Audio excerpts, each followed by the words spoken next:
I have had a song running through my brain this week, ever since I read this story. The song is born of one of Disney's newest classics, Frozen 2.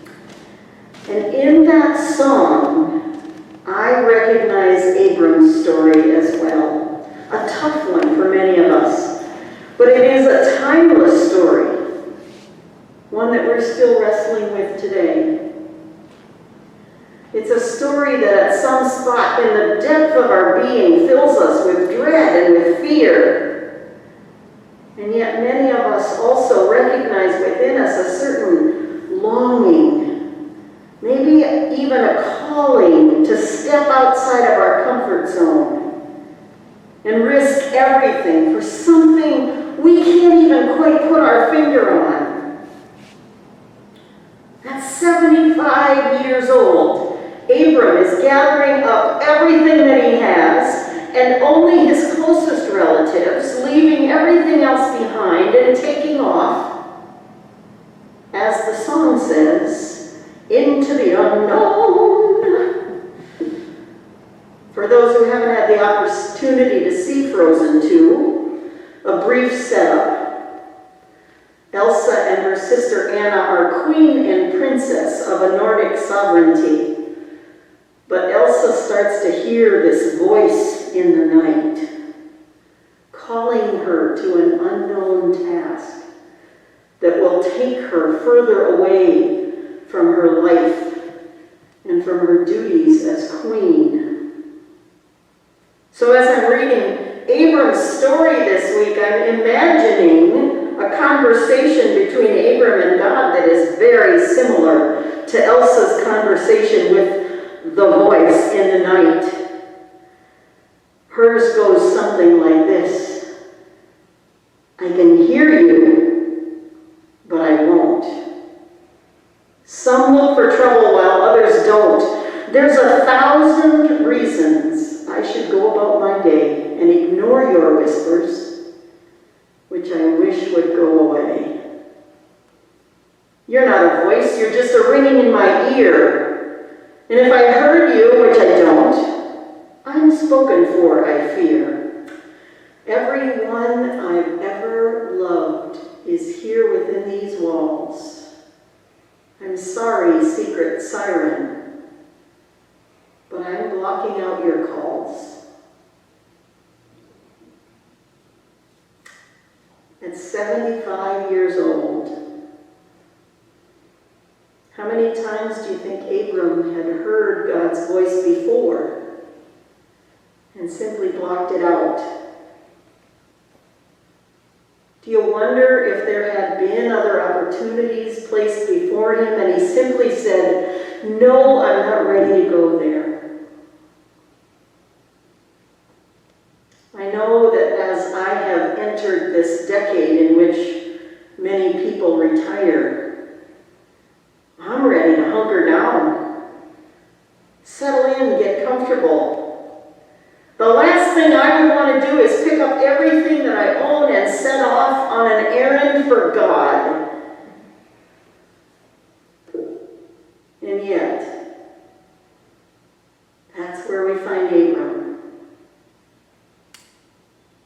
Would I have the kind of clarity that Abram has to recognize God's voice? Would I have the courage to step out?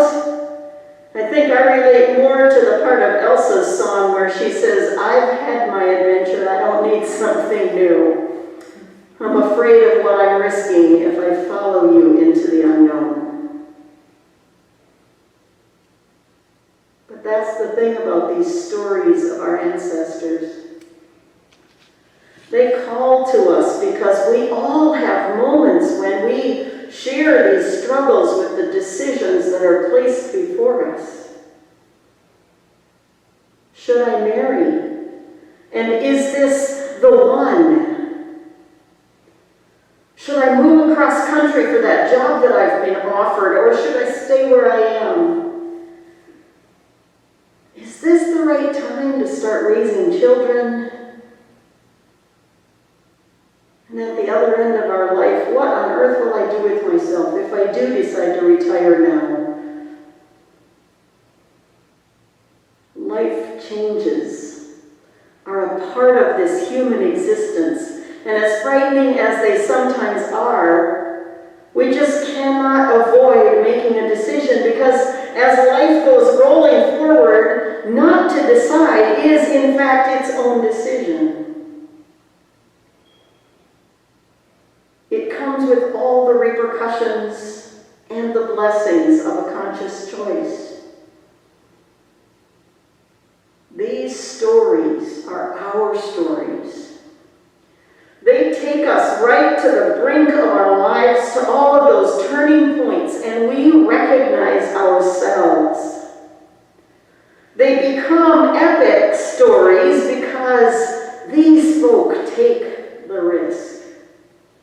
Abram takes the risk, believing the promises of God, knowing God's faithfulness in the past. Abram is able to tuck the doubts away and trust that God's faithfulness will also extend far into the future. Now there is this line that I want to point out today.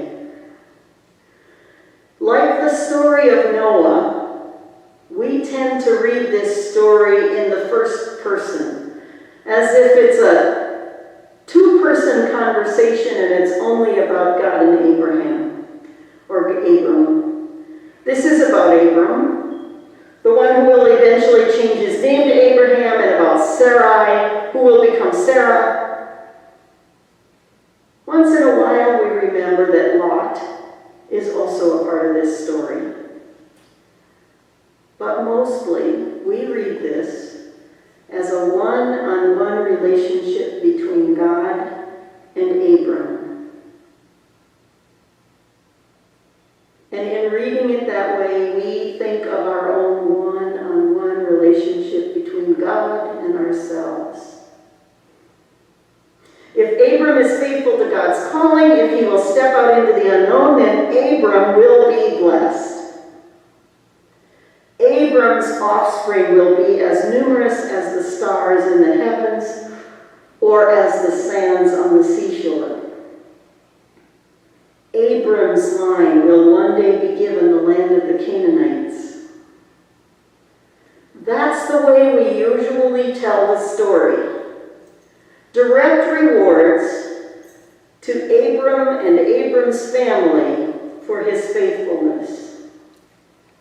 But then there's that odd little sentence ending that makes you think, It sounds all about Abram when God says, I will bless those who bless you, and the one who curses you I will curse. But then comes the ending of the sentence, and in you all the families of the earth shall be blessed. All the families of the earth shall be blessed. Once again, as we contemplate Abram, I ask you to take a giant step back from the story. So instead of seeing just this little piece of Abram and Abram's life and Abram's family, you start to see a larger and a larger and a larger context with every generation. Every move that we make as individuals, every choice to act, every choice not to act, every choice to leave everything we know and move into the unknown future has a ripple effect that we will never see. It's not all about us as individuals. It's not about this you and me God relationship or even a you and me Jesus relationship. And it's not even all about our families when we trust God's guidance for what is to come. Faithfulness, our own faithfulness, faithfulness, trusting that God blesses and those blessings are spread by God in all directions. Sometimes we may not even experience those blessings. Sometimes we might not experience the repercussions of our decisions. Sometimes we might feel a whole lot more like Job than we do like Abram. Like, I've done everything right, God, I've trusted you, and why is this still happening to me? But it's then that you just step right outside of yourself. Because if we start to think big, if we look to the stars in the sky and the sands on the beach, then we begin to dream of a world generations from now, blessed by our presence on this earth. And when we dream, we have hope. And when we hope, there is more incentive to act with purpose.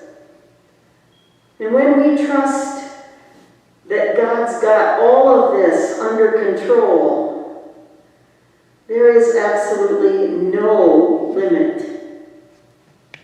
to what can be accomplished. So, off we go, out of our comfort zones and into the unknown.